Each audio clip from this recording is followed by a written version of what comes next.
Good morning. Today is Tuesday, June the 9th, and this is the Word with Wells. I'm on the road this morning, but wanted to share a brief word with you.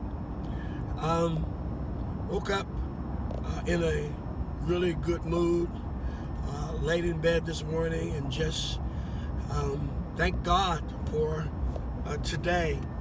And then my mind began to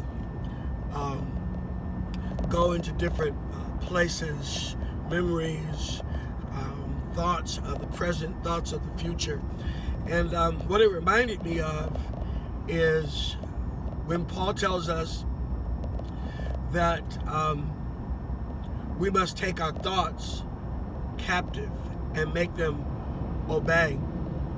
You know, it's not uncommon and it's not easy to control the mind.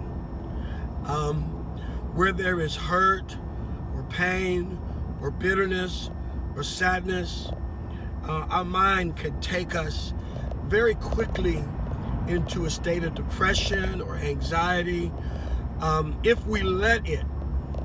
And the beautiful thing about the mind is that we have the ability to change our thoughts, to change what we think on, what we dwell on, and the ability to replace bad thinking, or what I've called before stinking thinking, into more pleasant thinking that is productive, thinking that is beneficial, thinking that is centered on Christ and His Word. And so this morning, I want to encourage you to, even as I encourage myself, because it's easy to start thinking about all the things that's going on in our world, and we should be aware, we should be alert, but at the same time, we can fall into sin, we can fall into self-degradation, we can fall into bitterness, we can begin thinking about people that hurt us and things that happen, and it can ruin our entire day.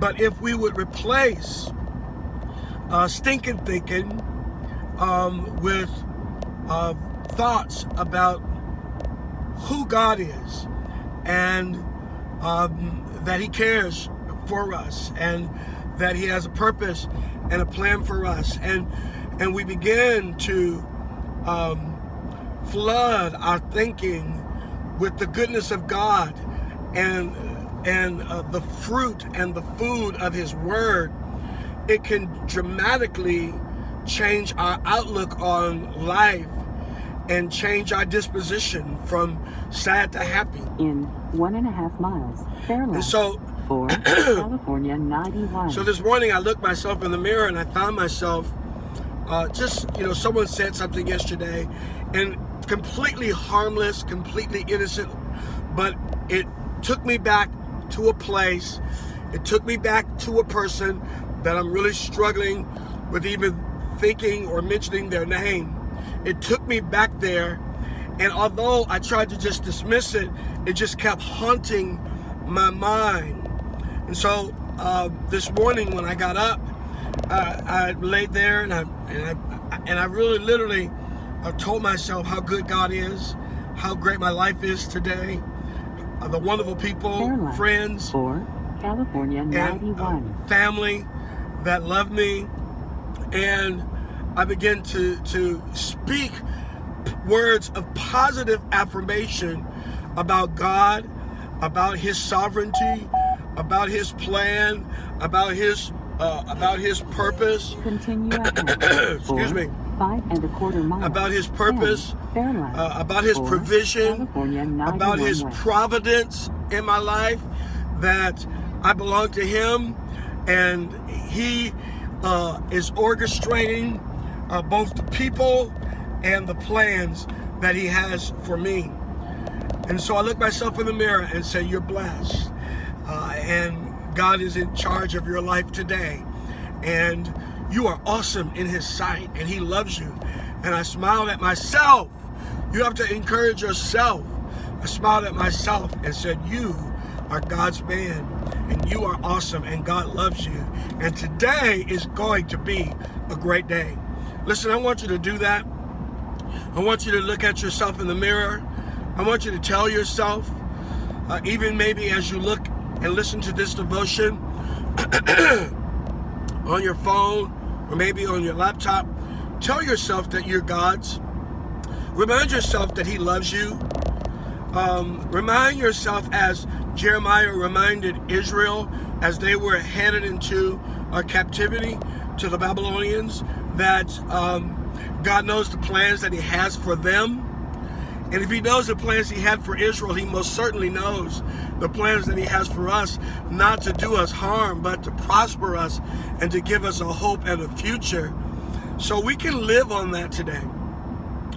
And no matter what you've gone through, He is Jehovah Shammah, the Lord who is there. And although He may be silent, I preached this on Sunday, He may be silent, but He's not without working on our behalf. He may be still, but He's not stuck.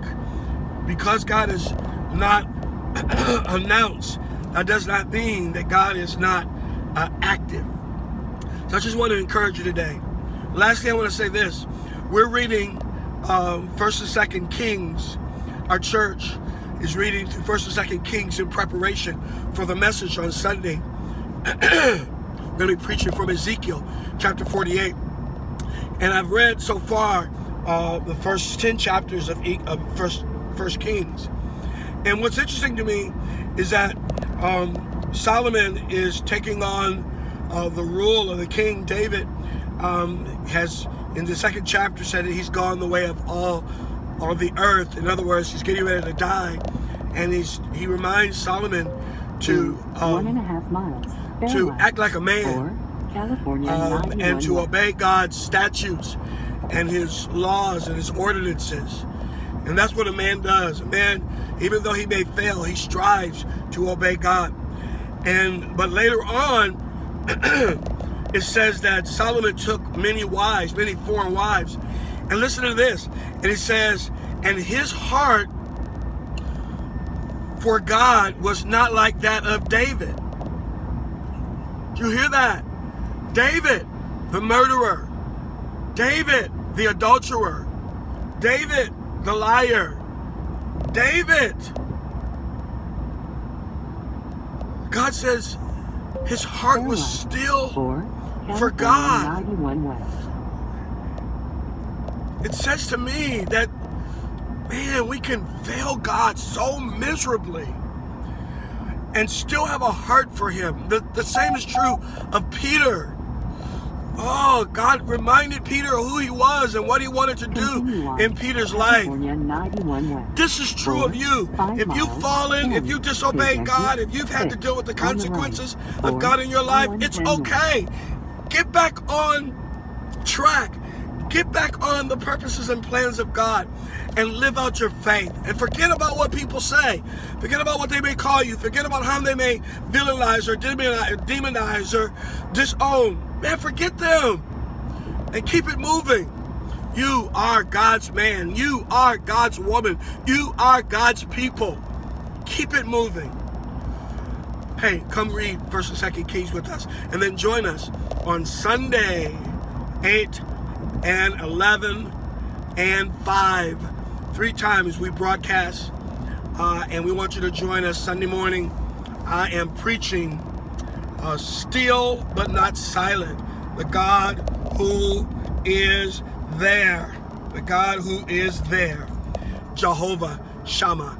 I look forward to seeing you, and God bless you. Have a great Tuesday.